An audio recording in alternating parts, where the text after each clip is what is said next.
The night was suffocating, the air thick with a sense of dread. Officer Reynolds' breath came in ragged gasps as he sprinted through the trees, his police uniform soaked with sweat. His heart pounded in his chest like a war drum. Behind him, he could hear the unnatural growl, a guttural sound that seemed to crawl under his skin. He dared a glance over his shoulder, and his blood ran cold. The creature was there, its twisted, grotesque body bounding through the shadows, gaining on him with terrifying speed. Its black, hollow eyes bore into him, and its limbs elongated and unnatural moved like something that shouldn't exist. Reynolds tripped over a root, nearly going down, but he recovered, adrenaline pushing him forward.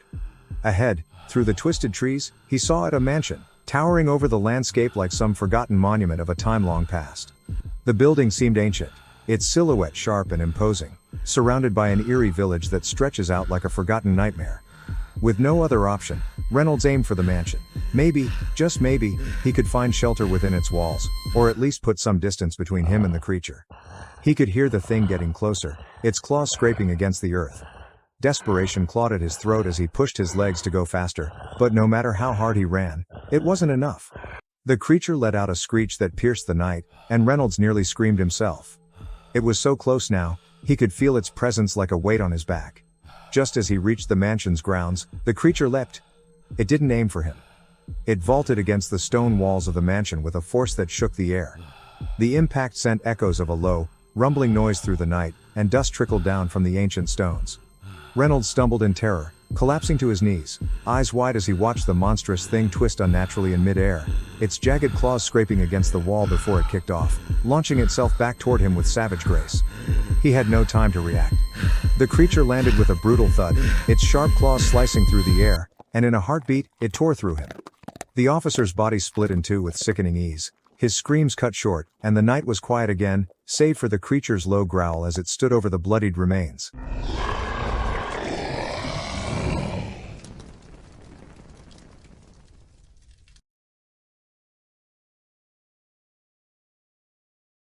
Marcus stood at the long wooden table in the middle of the room, methodically packing 7.62mm rounds into a magazine with calm precision.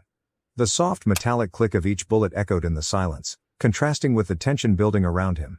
Nearby, Julia watched, her arms wrapped around herself, trying to keep her breathing steady. She couldn't shake the fear gnawing at her, knowing that Marcus was about to step outside.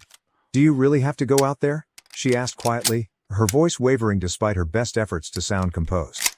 Marcus glanced at her, a reassuring smile tugging at the corner of his mouth as he finished securing the last round. "We have to know what's out there. We can't stay cooped up here forever," he replied, sliding the magazine into place with a click. "Besides, I won't be alone. Mike will have eyes on me with the drone the whole time." Julia's eyes flicked to the AR-10 resting on the table. She admired his bravery, the way he handled the weapons with a calm that made her feel both safe and uneasy at the same time. He made it look so easy, but deep down, she was terrified. What if something went wrong? "I wish you didn't have to do this," she whispered, taking a step closer. Marcus, securing the vest onto his broad chest, looked up and met her gaze. His eyes softened for a moment. "I'll be fine, Julia," he said in a low, soothing tone. "I've done this kind of thing before." He reached out, placing a hand gently on her shoulder. "I promise I'll be careful." Julia nodded, though her fear remained. She admired how brave he was, but that same bravery made her anxious. Out there, beyond the safety of the mansion, anything could happen. As Marcus slung the AR-10 over his shoulder, his grip firm but relaxed, she tried to swallow the lump in her throat. He checked his gear one last time, making sure every magazine was in place, the weight of the Kevlar vest settling on him like a second skin. "If anything happens," Julia began, her voice faltering, "I'll be back before you know it." Marcus cut her off with a confident grin, giving her a reassuring wink. "And I'll bring back some answers." Marcus handed Mike a radio with a headset, securing his own as he spoke. "Here, you'll need this so we can talk easily." Mike took the headset and grinned, already fitting it on. "Yeah, I'll be up on the roof, safe and sound," he said with a laugh. "You're the one who's gonna be in deep shit, man." Marcus smirked, then reached into his gear and pulled out a pair of Swarovski binoculars with thermal night vision. He handed them over to Mike. "Just in case." Mike's eyes widened slightly as he took the binoculars, admiring the craftsmanship. "Man, you're really preparing for the worst, huh?" "Always," Marcus replied, his tone serious now. "Just keep an eye out for me." Mike gave a nod, the humor fading a little. I've got your back. Marcus finished strapping on his gear and turned to Julia, who stood nearby, her eyes full of worry. He stepped toward her, cupping her face gently. I'll be fine, he whispered, trying to reassure her. Before she could protest, he leaned in and kissed her softly, lingering for a moment longer than usual. Stay safe in here, he added as he pulled back. She nodded, but her expression said she wasn't convinced. With one final glance, Marcus turned and made his way to the front door. The sound of it creaking open echoed through the mansion as he stepped outside, the heavy wooden door closing behind him. Mike, already packing up his drone, gave Marcus a quick nod before turning towards the staircase leading to the roof. I'll keep an eye on you from up top, he called over his shoulder. Marcus grinned slightly. Just don't get too comfortable up there. Mike laughed, hefting the drone under his arm as he hurried upstairs, the sound of his boots fading as Marcus headed out into the eerie village beyond. Marcus stepped cautiously into the open, his senses heightened as he glanced up. The soft hum of the drone overhead was a reassuring presence in the eerie silence of the village. He knew Mike was up there, keeping watch. He pressed the button on his radio. Radio check. Testing, do you copy? Loud and clear, Marcus, Mike's voice crackled back, precise and professional. Everything good on your end? Affirmative. Scanning the area. I need you to scout ahead. Let me know if you spot anything unusual. Roger that. I'll keep you updated. Switching to thermal now, Mike responded, the faint whir of the drone adjusting its sensors barely audible over the radio. Marcus nodded to himself. Stay sharp up there.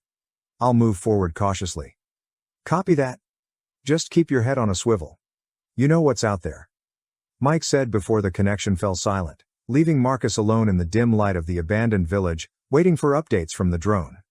Marcus moved from cover to cover, blending seamlessly into the shadows cast by the dilapidated buildings and twisted trees. He took his time, crouching low, aware of every sound around him. As Mike maneuvered the drone overhead, he was taken aback by Marcus's skill. Even with the thermal camera, it was difficult to get a clear read on his movements. Marcus seemed to flow like water, expertly using the environment to his advantage. Wow, who is this guy? Mike muttered to himself, astonished. He had known Marcus was capable, but seeing him in action brought a new level of respect. The way he navigated the terrain with such stealth and precision was impressive, even for a trained soldier.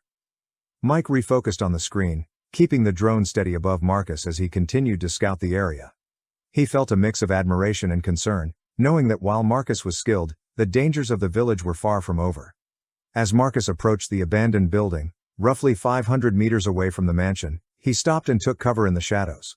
The structure loomed ahead, its broken windows and crumbling facade hinting at years of neglect. He blended seamlessly into the darkness, his breathing steady as he scanned the area for any signs of movement. Mike's voice crackled through the radio. Is everything okay down there? Affirmative, Marcus replied, his voice low and measured. I'm holding off here, keeping an eye on the building for a few minutes. No movement so far. Just then, Mike noticed a figure approaching from behind him. He turned to see Julia making her way up to the roof. She glanced at Mike, her expression a mix of curiosity and concern. Is Marcus all right? She asked, stepping closer to the drone display. Yeah, he's fine, just doing his thing down there, Mike replied, watching the screen intently.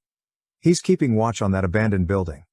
Julia peered over Mike's shoulder at the drone feed, her eyes widening as she tried to catch a glimpse of Marcus.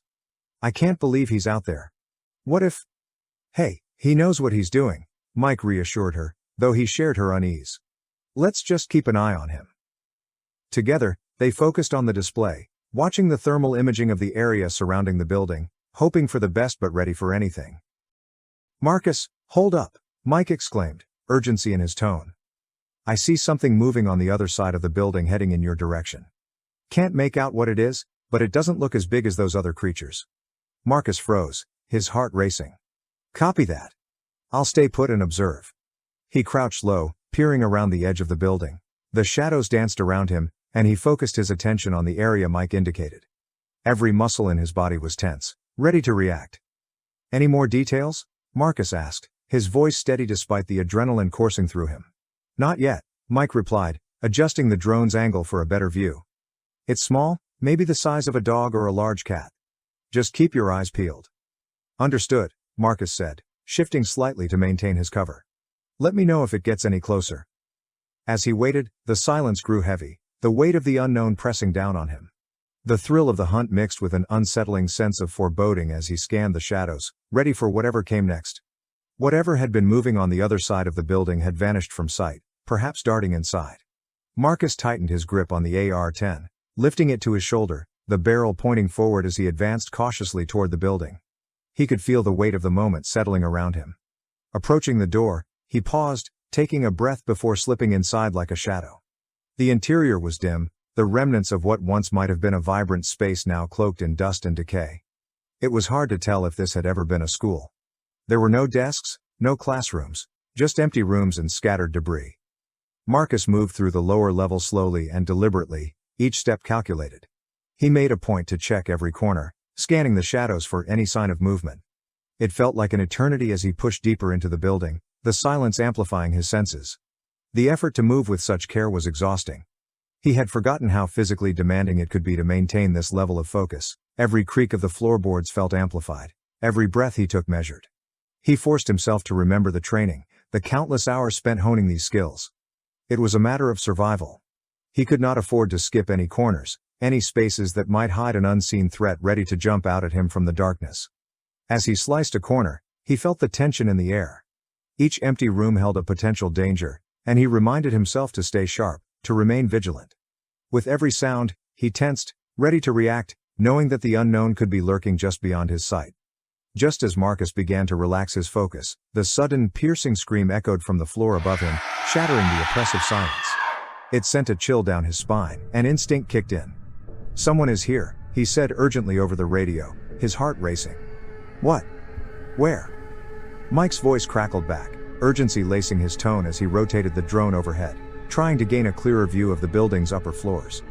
"In the building," Marcus replied, glancing up toward the ceiling as if he could see through the layers above him. "And from the sound of it, they're not having a great time." Mike's response was immediate. "I'm checking the drone feed. Hold tight and stay low. I'll see if I can spot anything from above." Marcus moved quickly, trying to remain silent as he pressed himself against the wall, ears straining for any further sounds. The scream had been full of terror, an unmistakable sign that something was wrong. He could almost hear the heartbeat pounding in his ears as he considered his next move. "Do you see anything?" Marcus asked, his voice low but tense. "Not yet," Mike replied, focusing intently on the drone's display. "But I'm getting a thermal reading. It looks like there are multiple heat signatures on the floor above you. One of them is, well, it's larger." "Great," Marcus muttered, a knot of anxiety tightening in his stomach. "Just stay sharp," Mike said, his tone steady despite the tension. Marcus took a deep breath, steadying himself. "I'm going to move up. Keep an eye on the drone feed, and let me know what you see." With that, he began to ascend the staircase, moving slowly and quietly, every instinct screaming at him to be ready for anything. The dread of what lay ahead gnawed at him, but he had to do this, and he couldn't let fear dictate his actions. Going up staircases had always been a cautious endeavor for Marcus. He knew all too well how much could go wrong on a staircase, especially when there were hostiles nearby. However, with Mike monitoring from the drone outside, he felt a slight edge of reassurance, even if it was fleeting. After all, he could never truly relax in a situation like this. He ascended the stairs with practiced care, each step measured and deliberate, every creak of wood echoing in the stillness. Reaching the top, he paused and whispered into the radio, "Mike, are they still in the same position?" "Affirmative," Mike replied, his voice steady. "Looks like they haven't moved." Marcus took a breath, steeling himself for what lay ahead. With a surge of determination, he moved through the doorway like a bolt of lightning, the AR-10 raised and ready. What he saw chilled him to the core. In the far corner of the room sat a dog, perfectly still and silent, its fur matted and eyes wide with fear. In front of the dog, one of the grotesque creatures stood motionless, its twisted form casting a dark shadow over the innocent animal. The dog lifted one ear, giving Marcus a wary look that seemed to size him up, but it made no sound. He stood frozen in place, a heartbeat stretching into eternity as he took in the scene. The creature remained still, its gaze fixed ahead, unaware of Marcus's presence. Every instinct told him to act, but the unnerving stillness held him captive. He knew he had to remain calm. Whatever was happening in this room was precarious. He couldn't afford to alert the creature or the dog. "Mike, I see the dog," Marcus whispered, his voice barely above a breath. "But the creature, it's not moving." "Stay ready," Mike warned. "If things go south, you know what to do." Marcus nodded, though he knew Mike couldn't see him. He remained tense, eyes darting between the creature and the dog. Something about the scene felt off, as if he were standing on the edge of a knife. Then, without warning, the larger of the two creatures turned and locked its grotesque gaze on Marcus. Time seemed to freeze, and a cold knot of fear tightened in his stomach. This is it, he thought. Instinct kicked in. He let the AR-10 rip, double-tapping the trigger. The 2 rounds slammed into the creature's face with a sickening thud, and Marcus watched in grim satisfaction as blood and brain matter splattered against the wall behind it. Nice, he thought. If it bleeds, it can die. Before he could even process what had just happened, he swung the rifle toward the other creature, which was already charging at him. He squeezed off 2 more rounds, each bullet finding its mark. The creature screamed in agony, its voice a horrific blend of pain and fury. It slid across the floor toward him, momentum carrying it forward. Not on my watch, Marcus thought as he leveled the rifle and delivered 2 more rounds to its face. The sound of gunfire echoed in the empty building, followed by the thud of the creature's body hitting the ground. The larger creature was still on its feet, however, swaying slightly as it absorbed the impact. Marcus didn't waste a moment. He pivoted to the right and unleashed another burst of fire, 2 more rounds tearing into its grotesque visage. As he stood there, heart pounding, a sigh of relief washed over him. It seems these things can die. Until now, he'd harbored a nagging worry about their durability, their ability to withstand his firepower. But looking at the dead creatures sprawled on the floor, he felt a flicker of hope ignite within him. Mike, he breathed into the radio, keeping his voice steady.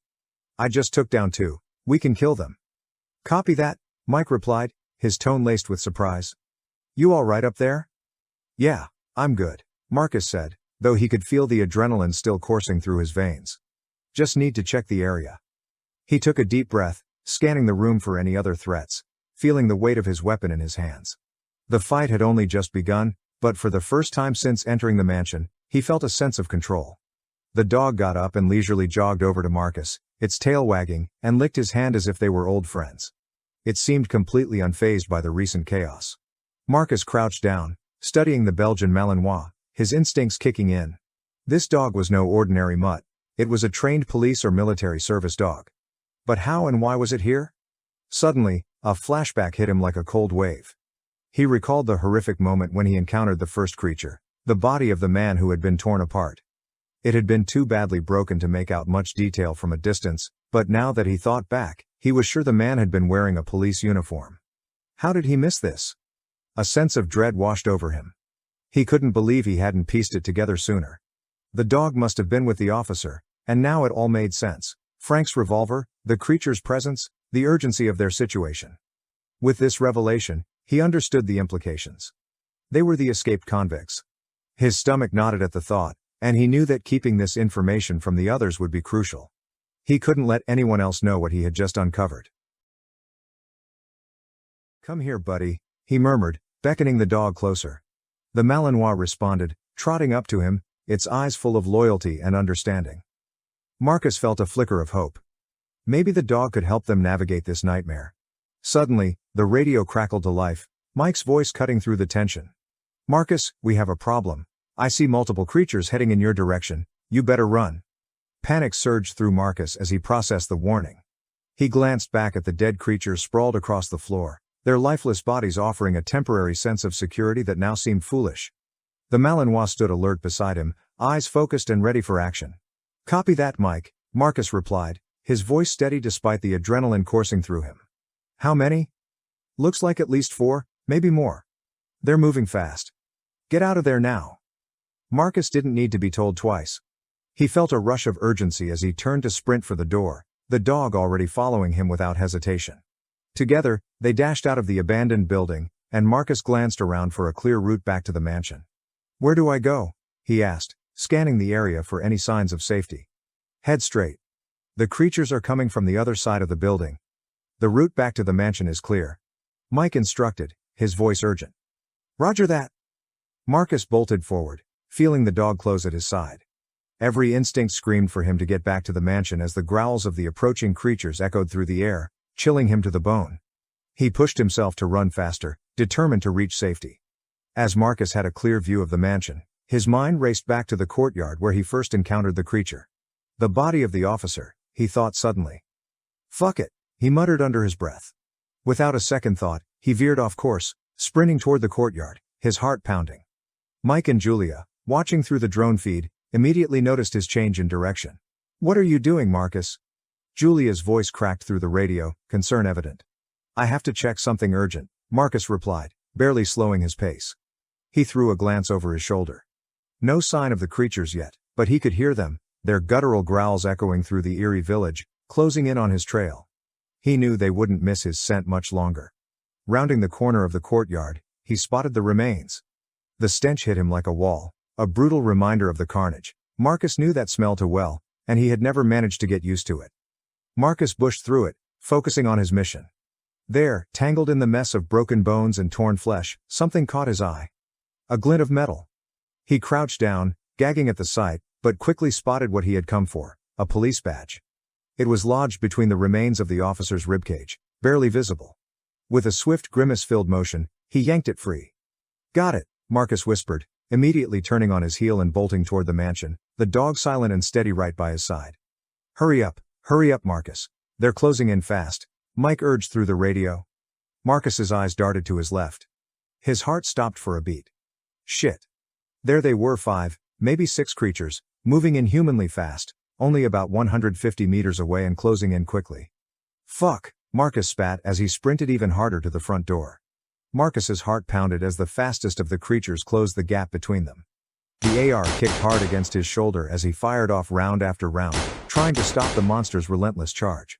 It was too close, and he knew it. With only meters to spare, the creature lunged, a blur of teeth and claws aiming straight for him. The bullets hit their mark, tearing into the creature's chest and face, making pieces of its face burst and disintegrated, but its momentum carried it forward like a freight train. Marcus braced himself, knowing there was no time to escape. The creature's massive weight slammed into him, knocking him backward into the stone wall of the mansion with bone-jarring force. The world spun for a second as the impact knocked the wind out of him, his rifle slipping from his grasp as it clattered to the ground. Pain shot through his body, but he knew he couldn't afford to stay down. The creature, though mortally wounded, was still thrashing on top of him, its claws scraping at the air in its death throes. As Marcus fought to catch his breath, the dead creature slumped on top of him, its weight crushing him against the cold stone wall. The monster's death throes still rattled in its chest as Marcus strained to push it off. Before he could get free, another creature was already on top of him, its claws swiping at his body. His AR lay just out of reach, so Marcus went for his SIG, pulling it from his holster as fast as he could. The dog, despite being injured, leaped forward, trying to fight off the creature. It latched onto the monster's leg, snarling and biting to keep it from getting any closer to Marcus. Marcus raised the SIG, taking aim as best he could in the chaos, and fired round after round straight into the creature's face. The 9mm rounds tore through its skin, blood and gore splattering as the creature recoiled, but it kept coming.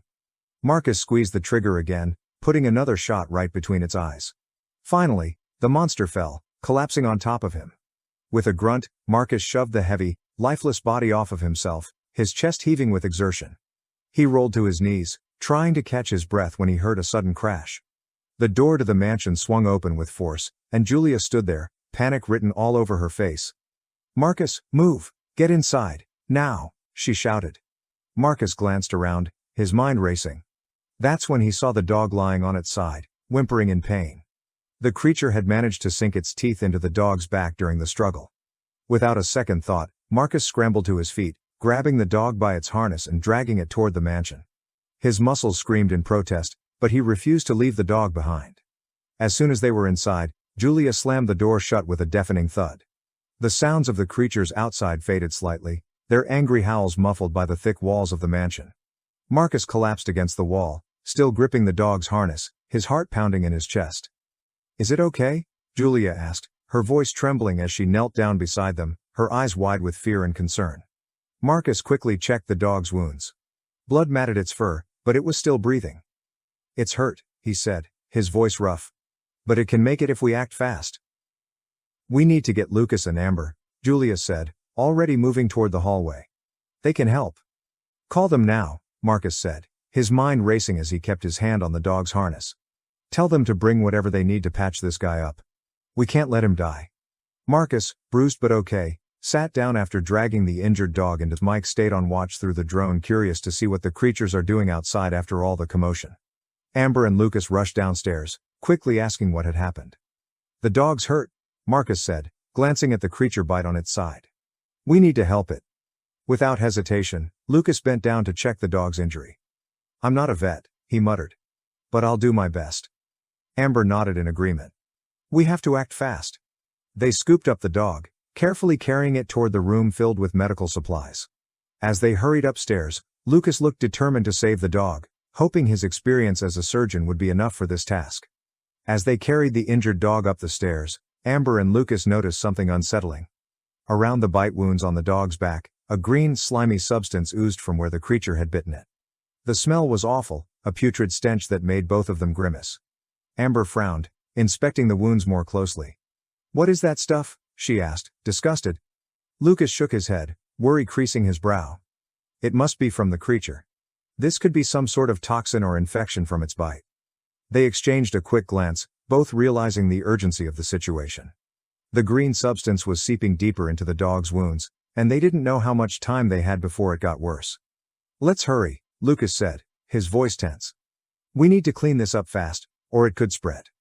Amber nodded as they rushed the dog into the medical room, preparing to do everything they could to save it. Amber and Lukas quickly got to work on the dog's wounds. They cleaned the bites with hydrogen peroxide and povidone iodine, the antiseptic used for sterilizing surgical wounds. As they carefully washed away the blood and the green, slimy substance left behind by the creature, they realized just how serious the situation was. Though none of the dog's vital organs had been harmed, the infection around the bite wounds was like nothing they'd ever seen. The strange, foul-smelling substance seemed to be seeping deeper into the tissue despite their efforts. Amber injected the dog with antibiotics and painkillers, doing everything she could think of to fight the infection. Lukas applied wound dressings and secured them, but they both knew this wasn't something that modern medicine could easily solve. This isn't normal, Lukas said, his face grim. We've given it everything we can, but whatever this is, it's something else. Amber nodded, her eyes filled with concern as she stroked the dog's fur. We'll just have to wait and hope it pulls through. They stepped back, exchanging worried glances. Everyone was hoping the dog would make it, but deep down, they all felt the uncertainty hanging over them. As Amber and Lukas worked on the dog downstairs, Mike was up on the roof, rounding up his equipment. He landed the drone carefully, packed it into its case, and began gathering the rest of his gear. As he turned to run back down to check on what was happening with the dog, something caught his eye. Just as he sprinted past one of the roof's towers, a flicker in his peripheral vision made him pause. He glanced over, instinctively feeling that something was off. The gargoyle. The grotesque stone creature, which had been perched on the roof spire since they first arrived, was gone. Mike blinked, his heart rate spiking. He distinctly remembered the eerie sight of it earlier, its half-stone, half-flesh form. But now the spire stood empty, no sign of the creature. A cold shiver ran down his spine. He scanned the area, looking for any sign of movement but saw nothing. Swallowing hard, Mike shook his head and hurried inside, the strange disappearance weighing heavily on his mind. The atmosphere was heavy with tension as the group gathered around the table where the injured dog lay. Its wounds were raw, oozing a strange green slime that Amber and Lukas examined with concern. They had seen many injuries in their medical professions, but this was unlike anything they had encountered.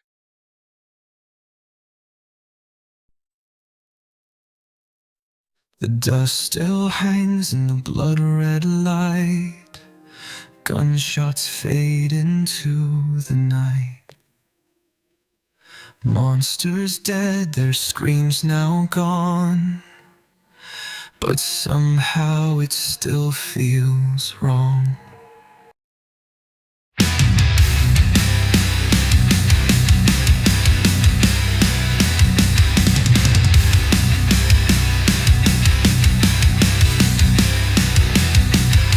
The dust still hangs in the blood-red light. Gunshots fade into the night. Monsters dead, their screams now gone. But somehow it still feels wrong.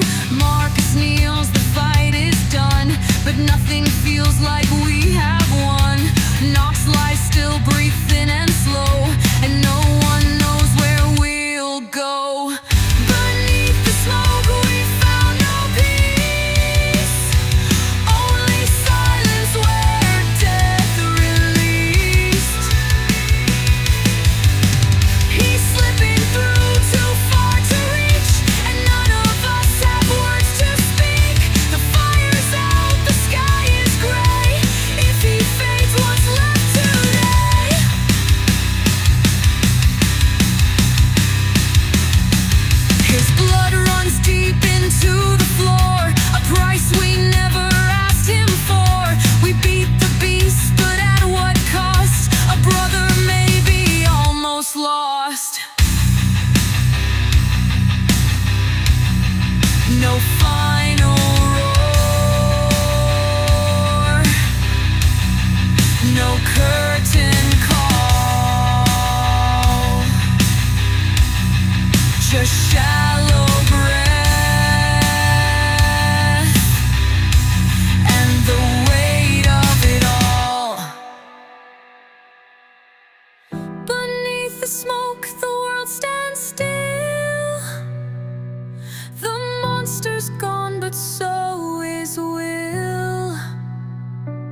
His blood runs deep into the floor, a price we never asked him for.